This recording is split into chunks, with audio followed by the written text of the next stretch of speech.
You were in close contact with a person that tested positive for COVID-19. Are you aware of that? Do you have any draft cough? Of recently have started with anything? The system is saying that you are a high risk.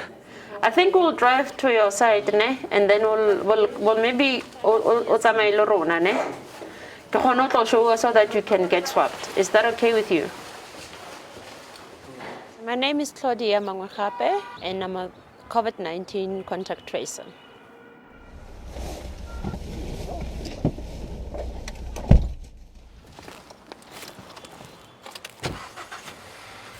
Being a frontliner, that's the correct word, because you are in the front line of everything. What people need to understand that we are doing quite a dangerous and amazing job at the same time. I lost a colleague in Cape Town due to COVID. And he was a close friend as well. And you know, when I heard the news, it was difficult for me to go back and do what I love the most. But you know, it went back to my motto as Red Cross when it says always needed, always there, all the time. Temperature. The gentleman has a positive contact at work. And he gave us information that the wife also has a contact at work as well. And the child also at school, there's a positive contact. So I can say you're surrounded by COVID. Yeah, you can say that. On a little sugar diabetes? Hypertension? Hypertension she has. This family is actually stressing us at the moment. But we're taking them to the testing center so that they can all get tested. But we're only testing the parents now, the wife and the husband. It's a bit uncomfortable. We need the results as soon as possible. So that means I'll be able to track their results so that I can phone them and give them if they've tested negative or positive. So in the meantime, what I'll ask from you is that when you need to buy groceries, I just ask somebody just to buy you groceries up until, if you need to go outside and buy whatever. Wait up until 2 days and then you get your results and then you know where you stand. But for now, just stay at home, stay indoors. Okay. Yes. Thank you.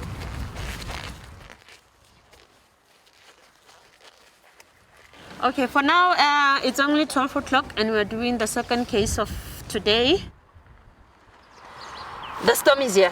The storm is here, and it's our responsibility, each and every individual's responsibility, to make sure that we flatten this curve.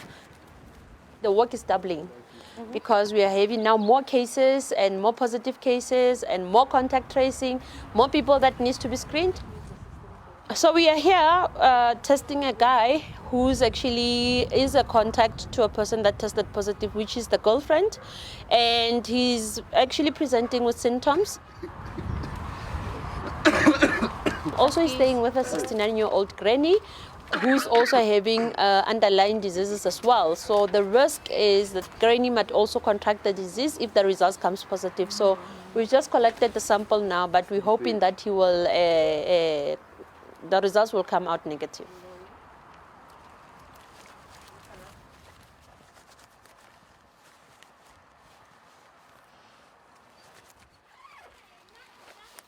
My fear is losing a lot of frontliners.